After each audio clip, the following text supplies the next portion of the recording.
This is Jamie Akers, lutenist, guitarist and musician on GMI. Hello and welcome to another podcast, number 38 from GMI, the Guitar and Music Institute. My name is Ged Brockie and today I'm talking with Jamie Akers, someone I knew many years ago when he was just a snip of a lad, and he's now gone on to be an extremely successful early music instrumentalist or even multi-instrumentalist. Jamie plays early 19th century guitars, lutes, he's got a wide selection of lutes, and a Theorbo. I hope I've said that correctly. If you don't know what a Theorbo is, then listen to this podcast, you'll find out all about it. It's a huge instrument, and if you come over to the Guitar and Music Institute website, that's www.guitarmusicinstitute.com, you'll see pictures of Jamie playing it there. You really got to see this instrument. It is absolutely huge, about 6 feet, over 2 metres in length, and you can also watch Jamie play various instruments in the videos within this podcast. If this is your first visit to the GMI podcast, then welcome. We've got plenty of other podcasts for you to listen to. There's quite a range building up now about everything about guitar and music. I'd encourage you to go and look at some of those earlier episodes. I'm sure you'll find something that you find of interest. Just by listening to this podcast, you can get 15% off any of the GMI products at the gmiguitarshop.com. When you've purchased or when you've gone to the cart, there's a code you can put in GMI, all capitals, GMI, and then the number 01, GMI01, and you'll get 15% off. Coming up is my interview with early music multi-instrumentalist Jamie Akers. Jamie, thanks so much for being part of the show. You're the first time I've ever had someone who's played early music, instruments and early music. Now, I know you're going to rap me over the knuckles for that because I'm sure that is probably wrong. Why don't you just explain to the listeners a little about what you do first of all, and then we'll go back into maybe your history. Sure. So professionally, what I generally play is music written, period music we'd call it, so written before, I don't know, I mean it keeps getting later and later what I do basically, but to begin with I played a lot of Renaissance music, Baroque music on instruments of the period, so like lutes and Baroque guitars, Renaissance guitars, and then I've kind of moved forward over the years, so now I've been looking more into the 19th century music, like less well known music of the 19th century, so not your bog standard kind of Sor Giuliani classical guitar stuff, but more obscure kind of composers that you might not have heard of, but who wrote good music, you know, that's sort of fallen by the wayside. So it's a twofold thing I do really. One is playing period instruments. The other is exploring forgotten and unknown repertoire for those instruments, and then applying an aesthetic based around the idea of interpreting the music as it would have been at the time. So, you know, you read the Sor's guitar method and you study how he played and his actual technique, rather than having a way of playing and then just applying that to the music itself. So it's a kind of an aesthetic thing that can be applied to any music. I mean, you could apply in a way, I feel a certain sort of affinity with, say, Eric Clapton when he plays Freddie King blues. You know, he does a similar sort of thing. You know, he explores the style, he digs into it, and if you listen to him, he does a great, not pastiche exactly, but, you know, he can play in the style of Freddie King, in the style of B.B. King, you know. And it's a little like that what I do, but from a classical perspective with notated music rather than, you know, recorded music.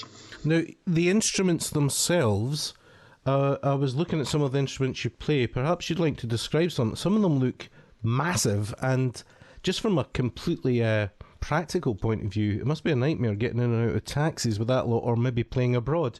Could you maybe tell us about and describe some of the instruments you play?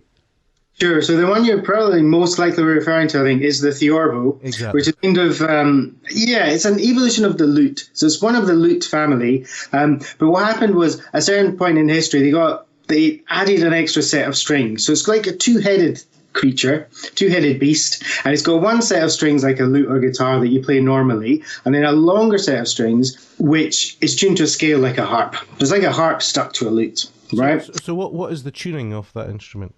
The tuning of the bass strings is literally a scale, G to G, and then the fretted strings, much like it's the usual fourth with a third, like guitar or lute. It has a slight eccentricity in that the tuning is reentrant, we call it, like a banjo or a ukulele, in that the top two strings are actually tuned an octave lower than they should be. And that's purely physics, because the length of the instrument, to get a string of the right pitch, it would be so thin that it would be utterly impossible. So it's basically physics means you have to knock those two strings down an octave, which limits your range, but it creates a unique kind of sound, because when you play a chord, you've got lots of unisons rather than, different notes. So it creates a unique sound with it. Does that take a while to get used to, with strings being above but actually being lower or higher or whatever? Of course, yeah. I mean, in a way, if you don't take it into account, if you just play normally, you get quite a nice effect, because then you have a chord and you play the chord and you spread the chord and it kind of jumps around the pitch, so you get a nice kind of effect. But yeah, you have to always think that the third string is the highest pitch string. So generally, if you're playing a solo piece, the melodies on the third and fourth strings, and then the first and second strings are kind of filling in, so you do have a kind of, but in a way, technically, if you think of your right hand position on a guitar, if you're playing like classical guitar stuff, with the tune on the top string, you end up with the A finger, the ring finger, playing the tune, which is the weakest finger. But if you do it on the Theorbo with the third string, you end up with your index finger playing the tune, which is a bit stronger. So it has a kind of practical usefulness as well. You say that the top two strings are an octave lower than you'd expect, yeah. So they're just tuned to E and A, right? But they're tuned an octave lower than the third string. That instrument, if it was actually tuned now with today's strings, would it be possible to actually tune it differently? And not that you would want to, but not that you'd want to. I think you could get the second string up to pitch. I think the top string, I'm not sure even then you could get it up to at the length of the instrument, because literally it'd be an A, like the fifth fret on the guitar, right? Like the A440 basically. That would be the string, that would be the pitch, but you'd have to have the string length of about 80 centimeters, which it's just not going to happen. That's how that's going to be. Yeah, how long does it take to build one of these? I take it there's not a lot of Theorbos going around, kicking around. There's a few, yeah. I mean, I bought mine second hand when I was a student, but usually you have to have them made to order. There's a few people around making them, maybe half a dozen local to me in sort of, South England. I don't know, throughout Europe, there's a few people churning them out. They take a few months, obviously, to make, because there's a lot to it, there's different, like building a guitar, obviously. I mean, it's like building any instrument. There's a lot to do. We won't talk about your other instruments, but in terms of repertoire for that specific instrument, how much has actually been written for it? And I know I'm going to go off in tangents here, but do you ever write new material for these instruments? Yeah, I mean, there's not a lot of historical music because of the limitations of this instrument, because of the strange tuning and the physical limitations. It's such a big thing to play. There's not a huge solo repertoire. There's, I don't know, maybe a couple of hundred pieces from the 17th century. Composers like Robert de Vizet, it's quite well known, Kapsberger, Piccinini, so Italians and French mostly. In terms of contemporary music, people have been writing for it. I mean, James Macmillan did a piece recently. A guy called Steve Goss has just written a concerto for it. Wow. So will you be playing that? I don't think so, no. We'll all draw our own conclusions about what you're saying there. Well, the conclusion is, to be honest, I spread myself reasonably thin in terms of all the instruments I play, but in terms of solo playing, I tend to focus on certain things, and Theorbo's not one of the ones I've focused on as a solo instrument. I played it a lot in orchestras and ensembles and stuff as an accompanying instrument, but I've never really taken to the solo music for it, just because there's not that much of it, and I'm not sure it all kind of rewards the effort, if you know what I mean. You got to make it, because it's a lot to learn, and just describe to the listeners how big this instrument is, Jamie.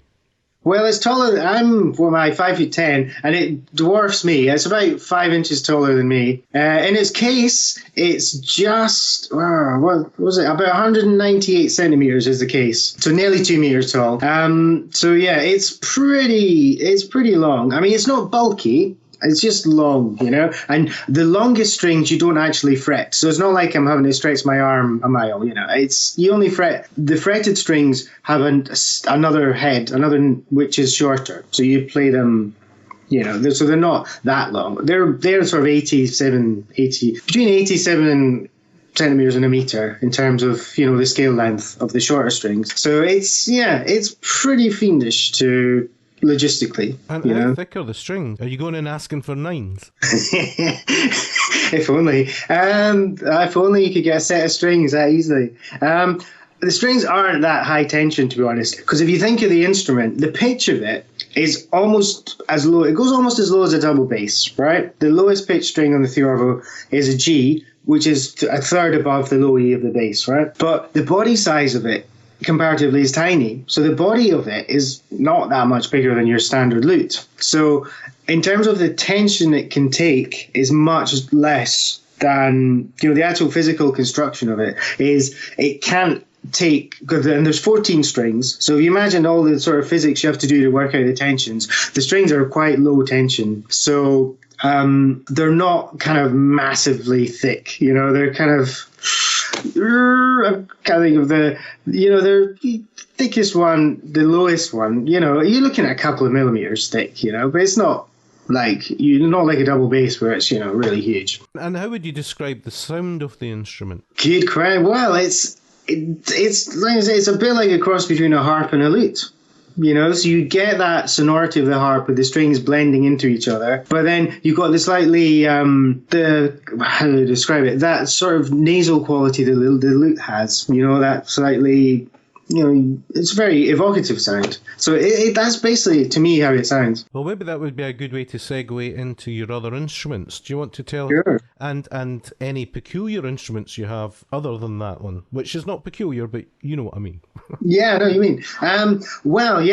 In addition to that, I was saying earlier about sort of the things I've concentrated on are basically Renaissance lute. So your bog standard Henry VIII kind of lute that you would see in the movies, which has a great repertoire. I mean, that's really, in terms of classical plucked string music, the stuff written for that is as good as it gets. The John Dowland and Weiss and all that. Now, am I right? I remember years ago going to see a lute player called Rob McKillop, who turns out to have been your teacher once upon a time.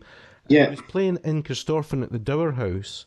Right. I don't know if you've ever played there, but apparently Rob unearthed a whole lot of early Scottish lute music and said that the lute was actually the national instrument of Lowland Scotland. Is that how you read it? Well, I mean, that's a big claim. I'm not sure I would be quite as broad strokes about it as that.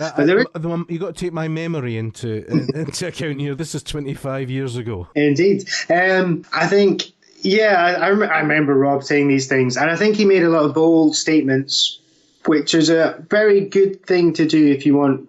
He's a natural PR guy, and personally, I think that's a big claim. I don't think every shepherd. What one? What part of that is a big claim? The idea that the lute was the national instrument of Lowland Scotland or something. Okay. I mean, I don't think James Hogg was playing the lute while he was, he herding his sheep, But there is a lot of Scottish lute music out there that survived in manuscripts, and it's very unique because it's already has that recognisably Scottish characteristics. The melodies, the tunes. A lot of the earliest sources of Scottish folk tunes, something like The Flowers of the Forest, is in a lute manuscript, So it is a great resource in terms of historical Scottish music and in terms of a great repertoire source for the instrument itself. The Scottish contribution is to the lute repertoire is great, a lot. Is there quite a difference between, say, the lute music of the continent to English lute music to Scottish lute music, or is it all kind of much the same? Yeah, they're quite sort of unique national styles. I mean,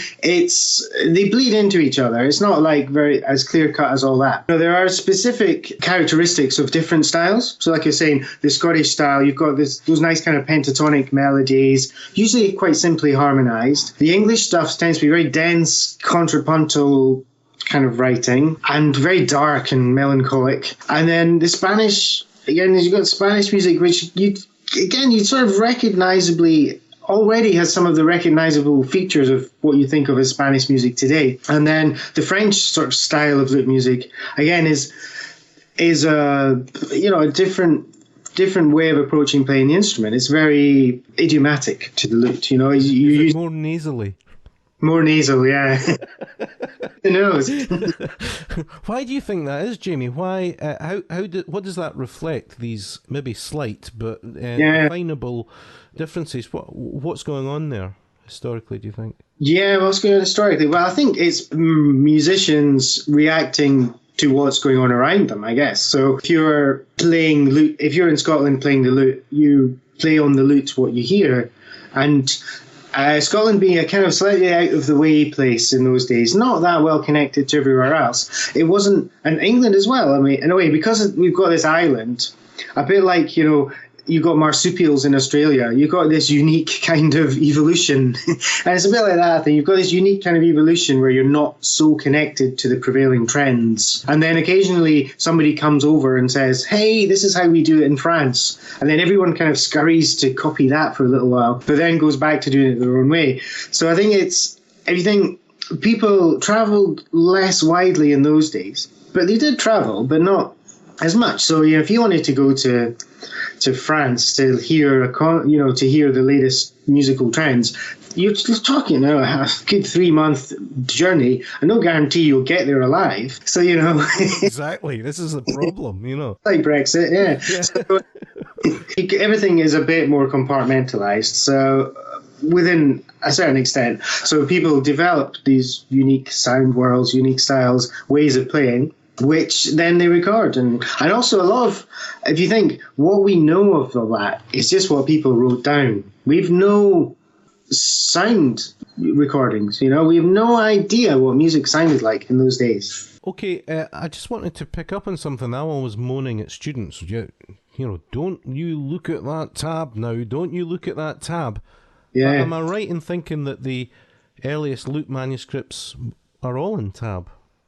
Everything for plucked string instruments is in tab until about the mid to late 18th century. Wow. So it's only when you get to the period of late 18th century. So there's a guy called Moretti, who's an Italian soldier basically, but who played the guitar, and he's credited with being the first person to really get guitar notation into staff notation working. Prior to that, Devisé, all these big names in the classical guitar business, they're all in tab. The Bach lute suites are all written in tab. That's how they did it. And how do you feel about that from a performer point of view? Do you like to read from the tab or musical notation? I mean, do you really like to submerge yourself and be that lute player from 300 years? What's going on there? Yeah, I play from tab if it's lute, because that's how the music is notated.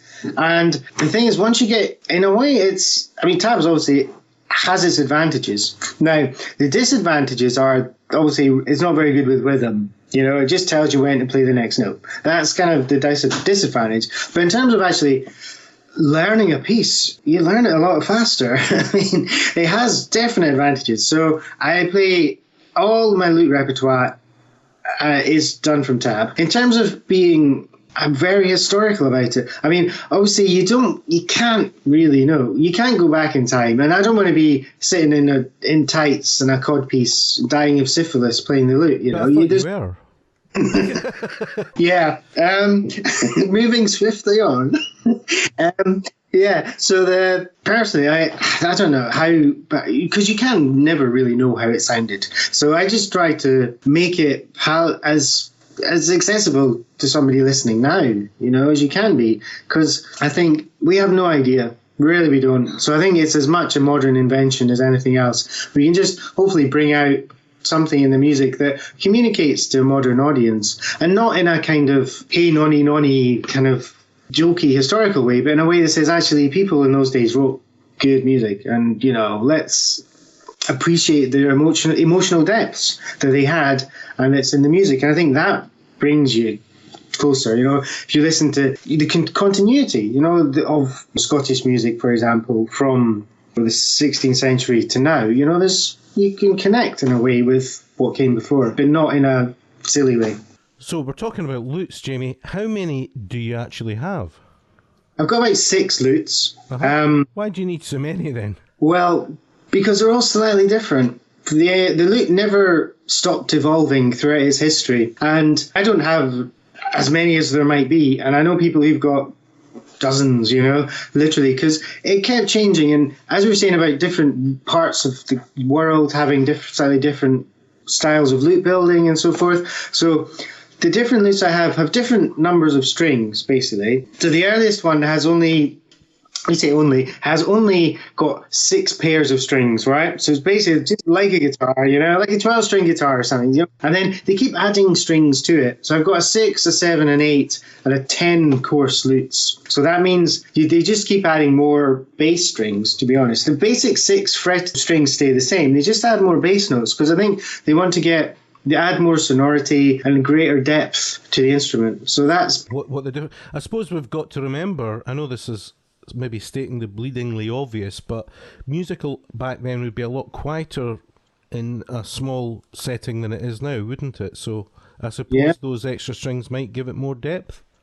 Give it more depth, give you more range. I think at one time the lute became very popular for accompanying singing, for accompanying singers, the lute song stuff. And for that, obviously, it's nice to have a good strong bass register to give a good foundation for the singer to sing with. Purely practical things. They're not being kind of just for the sake of it. It's, you want to expand the range of the instrument. I think it's kind of funny that nowadays you have guitarists and we always want another guitar, and the other person in their life sometimes have to try and talk them round to that and justify it.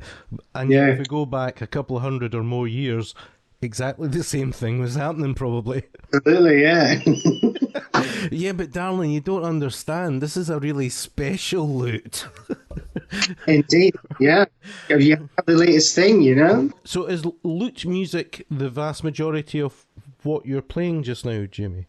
Not at the moment, actually. I mean, I did do a lot. I did a good 15 years of solid lute playing. Then a few years ago, I got into 19th century guitar. And I was lucky enough to buy a guitar from about 1820. And then I started exploring that sort of Sor Giuliani stuff. And actually, that's and I don't know I recorded a solo album on the romantic guitar stuff of Scottish music. I don't know if you came across that. It was romantic guitar music, inspired by Scotland. Was that the Soldier's Tale, or am I complete? Soldier's Return, it was called, Return, sorry.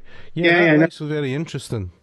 Yeah, so that I haven't done that because I wanted to do something Scottish, but like you said, Rob had covered the lute area, so this was kind of where I found an opening, and I was amazed to see that likes of Fernando Sor and Giuliani had arranged these Scottish tunes for guitar. Having done that, it sort of went from there. It wasn't on purpose or anything, but then I did a follow-up to that album.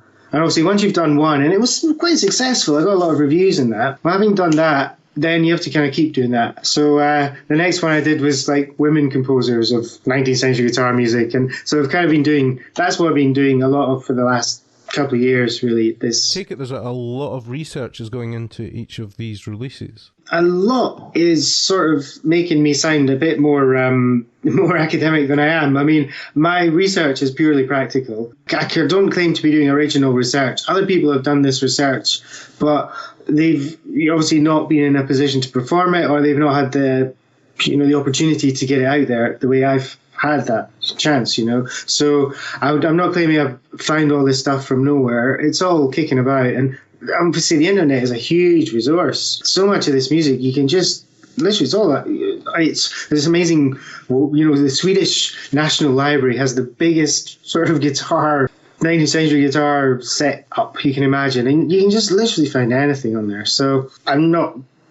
Research is slightly pushing the meaning of what I do, but I certainly explore, I'd say, more than research. Surely research will come into it with some of these older instruments in terms of finding the music. Yeah, of course. A lot of people have done a lot of this kind of in-depth research. I wouldn't say I'm really... Rob, for example, did. I've not really dug into it to the extent that others have. I've just taken advantage of their work. Quite right, too. Now, I'm interested in some of the places you played. The Copenhagen Renaissance Music Festival. I've been to Copenhagen a couple of times. A fantastic place. That sounds a fantastic festival. Tell me all about that one. They were into their early music, and I did a recital in a beautiful church in the middle of Copenhagen with a singer, and we did a whole programme about, because the wife of James VI was Danish, Queen Anne of Denmark. So we did a whole programme of basically based around her, music that she would have known and heard.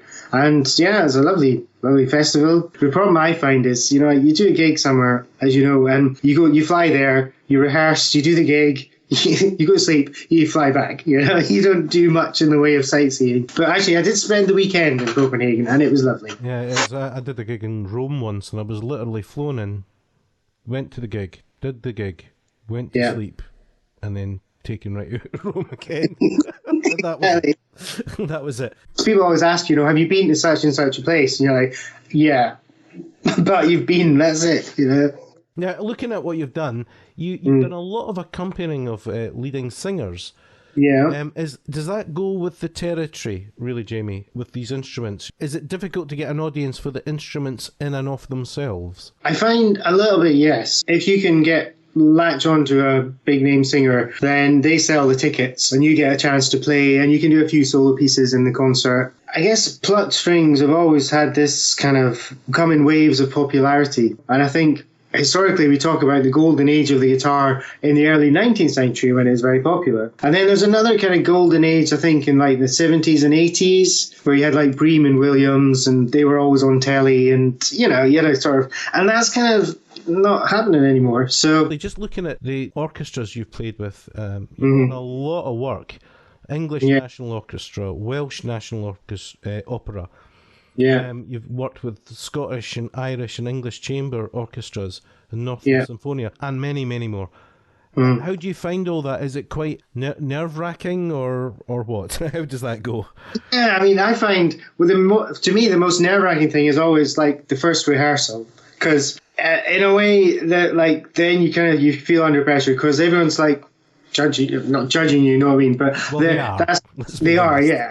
Basically, they're there saying, right, who's this guy? Is he any good? And that's when you're on the spot. Once that's out of the way, I usually find actually the concerts are usually fine because people you just go and you just do what you can, and that's it. That's the nerve-wracking bit for me. Isn't so much the audience or the venue, or it's just that first rehearsal where that. And these hardened orchestral guys, they're to impress. You've got to do a lot to impress them. Yeah, they're pretty cynical. How do you get on with the conductor? Usually they're quite nice to me, I find, because often either they don't know very much about what I do, so they're happy just to let me do my thing, or my personal method is I just say yes to whatever they say and then do my own thing anyway, and then they'll take credit for it because I know what works. You know what I mean? So in terms of the baton, do you just basically lead and let him follow you, or? No. Well, I find the best thing to do, here's where it gets very technical, but like us, if we play a plucked instrument, our sound is immediate, right? It happens there and then. If you play a violin, a burr, any of these orchestral instruments, there's a delay. Because if they play when the conductor puts the downbeat, they put their bow on the string.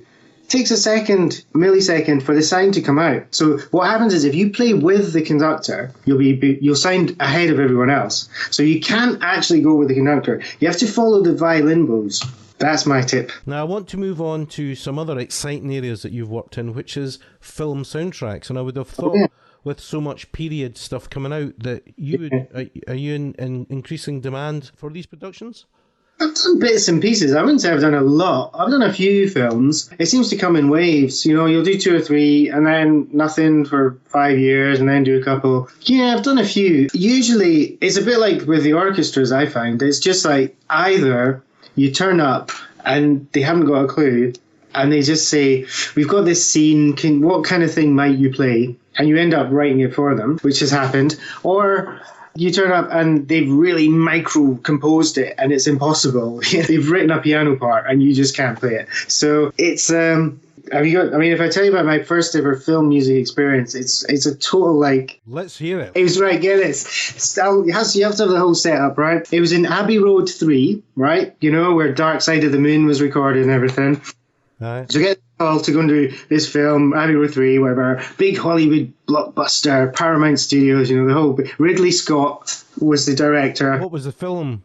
That was Robin Hood, you know, the Russell Crowe one? Yeah. About 10 years ago, maybe. So I get the call to go and do that. And I was like, yeah, wow, exciting. Loads of money, you know. So I turn up and they put the music in front of me. And it's literally like in 120 beats per minute, 12/8, you know, really fast. Everything triplets all the way, really fast, really like, oh my god. They set a click track, you know, clicking away really fast. Can you just tell the listeners what a click track is, Jamie? Okay, yeah. So it's basically like a metronome that you record to, so that you're playing in time. Because they record all the instruments separately, so they all have to be playing in time with this click, and then they stick them together. They mix it together. So basically, I was playing this piece, and it was so hard, and it just jumped around. It's the most unpredictable, annoying tune you can imagine. And it took me, I don't know how long, hours and hours, an hour and a bit to get it right. And I'm feeling really terrible about myself, because I'm thinking I've heard all these stories about these great session musicians who just turn up and sight read everything and I'm just thinking, oh my god, I'm here in Abbey Road 2 and I've totally wrecked it. I wish I was dead, you know. So eventually, we finished that and I had to record it on the Lute. And that was, eventually, it took me about an hour and a bit. And then I had to... Were you playing, you weren't playing live with the orchestra, were you? No, just recording along to the click. So I had to record my bit. And then I had to record it again on guitar, which was much easier actually, because by then I knew it. And then I had to record it. But then he said to me, oh, can you record it an octave lower?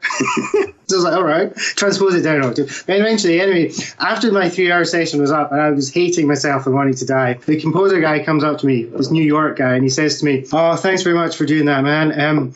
Sorry we put you through that, but you're the last person of the day and no one else has got the tune right, so it had to be you. So you walked out with a feather in your cap.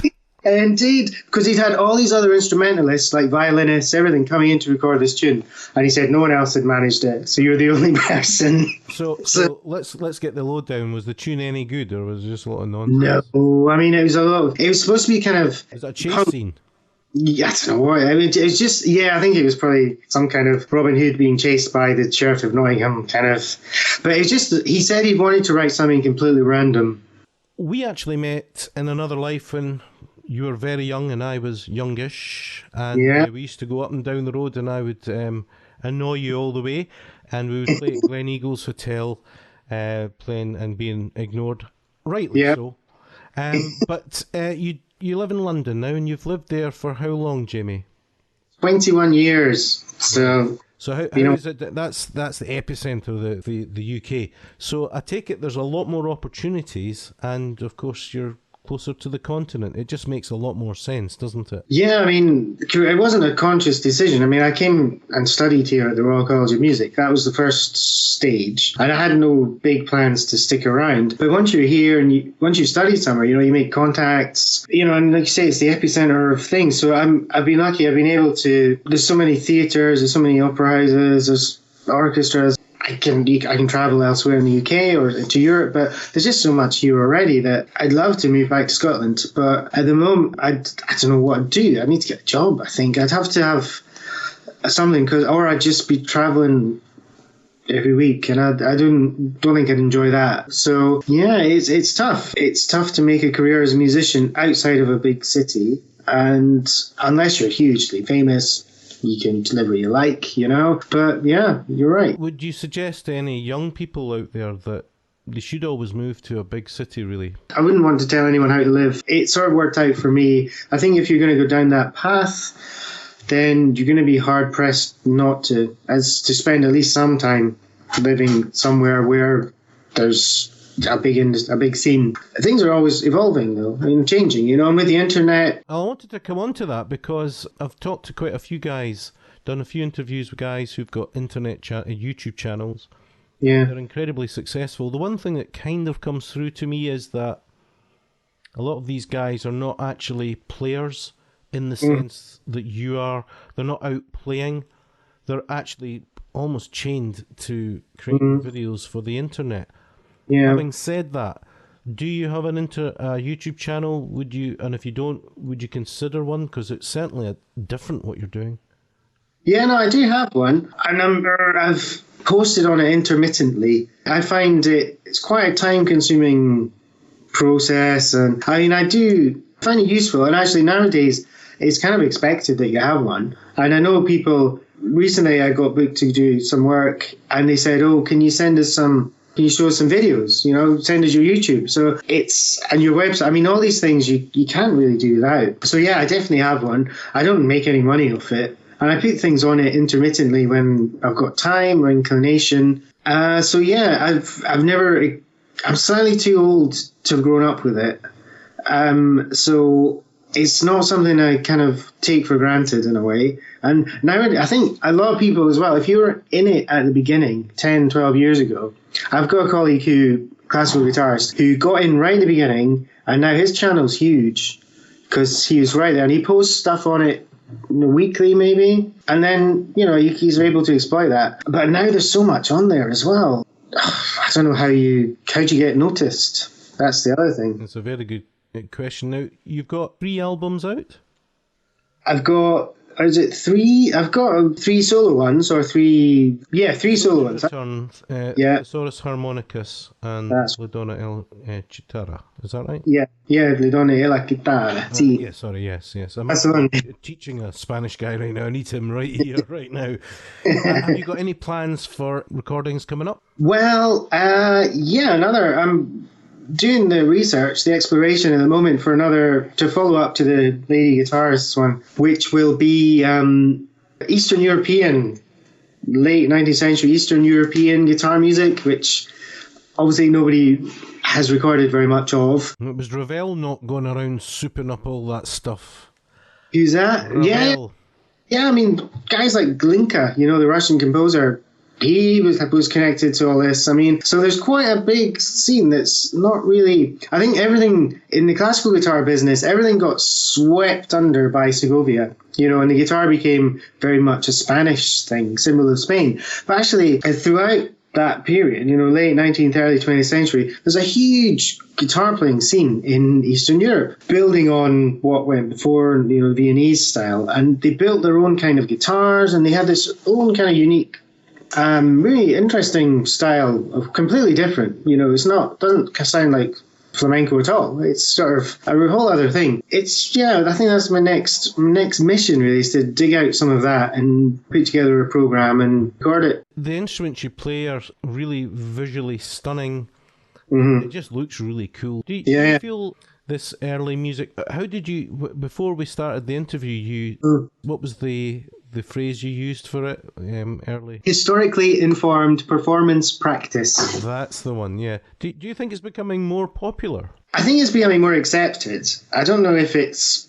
At one time it was kind of rebellious to do this, and, there was a kind of mainstream that this was not part of. I think as time's gone on, it's kind of become accepted, certainly in the classical music business, but also, like I say, I think in the idea of authenticity is across all genres really. You get it in sort of folk music and jazz and whatever. I think you have this idea that you can.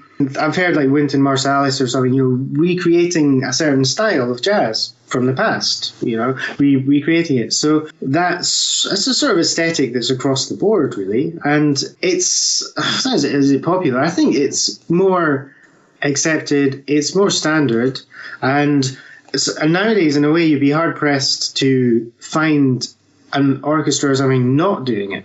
I think it's become such a commonplace that it's almost taken for granted. Do you only play music from way back, Jamie, or do you allow yourself to play in other, when I say more modern, you know what I mean? Yeah. No, I've played contemporary classical stuff, 4 old instruments. I played the odd musical, just rhythm guitar and stuff like that. So I'm happy to turn my hand to anything, really. And I'm quite happy to, explore. To me, it's all music. I'm not especially snobby about it. And the more experience I get, the older I get, the more I appreciate that none of it's easy, You can't... maybe at one time when you knew me as a young kind of classical music person, I possibly had this slightly look down mentality to other, pop music or whatever. But actually, nowadays I look down, I think, well, actually, none of this is easy to do. It's not easy to play rock music or whatever. So I'm happy to have a go at anything and expand my horizons and, just kind of enjoy playing it. Just to kind of end on it, I did notice that you also teach. So are you teaching people to play the lute and these other instruments? And maybe you could tell us where you've taught, because I think that'd be quite interesting. Yeah, I teach fairly regularly in Glasgow at the Conservatoire. So I come up every couple of weeks to do lessons there, teaching, lute, early plucked instruments, basically, lute, Theorbo, Brock guitar, and also a bit of lecturing on historical stuff, historical repertoire. I've taught a little bit of the Royal College of Music, the Royal Northern as well, and the Royal Welsh. So I've kind of been around most of the UK sort of classical institutions. Been to Russia to teach. Wow, tell us about that. That sounds exciting. Well, it wasn't Moscow, it was Rostov. And I went there because Rostov-on-Don, that's the one. I went there and... So do you speak Russian? No, God, no. Wow, I'm impressed, man. How'd you do that? I did Russian at school, but I can only remember bits like Eta Suda, which has come here. Not very useful if you need an ice cream or something. Kik de la, yeah. Kik de la, yeah, exactly. Phrases. So did they have a translator there for you, Jamie? I take it, yeah. They translate all the time. But literally, they've no tradition of music before about 1800, because it was, literally a sort of feudal system they had, and the music for them begins with, Tchaikovsky and all that. So it was helping them to play, and it wasn't like pluckers per se. I did some work with guitarists, but it was all like string orchestras and stuff, just working on Vivaldi and Bach, stuff like that, which they've just no tradition of playing. Good reception? Yeah, they loved it. I think they're very, it's very different. The students are very kind of old school, they're very respectful, not like here, they call you sir and they treat you like you know something. So it was great. The good old days.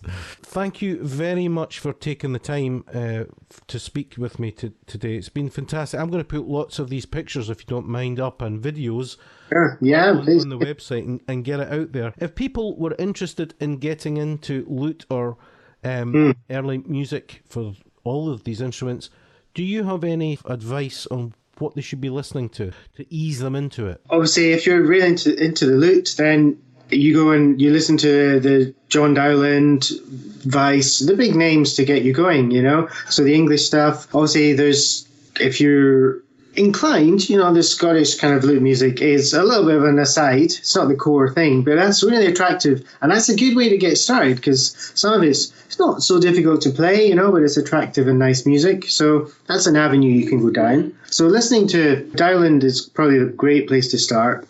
And then if you want to start playing, then, there's so much material all the time that you can explore. If you want to get into playing the Theorbo, I think I'd probably see a therapist first, just to make sure. Come on, Jamie, how much do one of those things cost?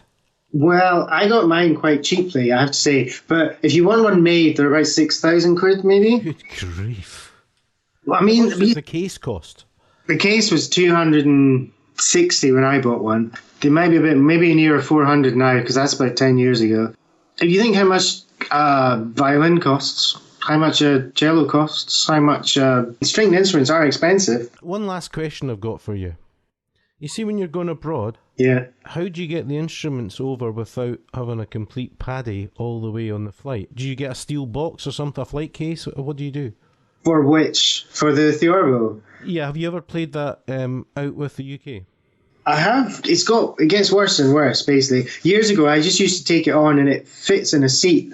So I just take it on, you buy a seat, the Theorbo goes in the seat. Nowadays, they're a bit iffy about that. I have Eurostar. I remember playing in Austria and getting the train to Austria and the train back. And then once, you like this, I went to Switzerland and actually I borrowed a folding one. So you can get ones which have a hinge in the neck and it kind of folds over. So I took that and again had a seat bought for it. But flying's just a nightmare.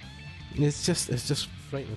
Well, Jamie, thanks ever so much for your time. It's been a pleasure catching up with you again after all these years, after spying on you and all your works on Facebook and YouTube.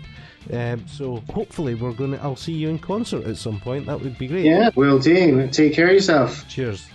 Well, that's us for another episode. I hope you enjoyed that, listening to Jamie talk about his career, the many instruments he has, and well worth having a look at the videos that are on the GMI Guitar website that accompany this podcast. Coming up soon will be a completely different theme altogether, so all it remains for me to say, as always, is thank you for listening. It's been me, Ged Brockie, talking to Jamie Akers. Hopefully I will have your company on the next podcast. Until then, bye for now.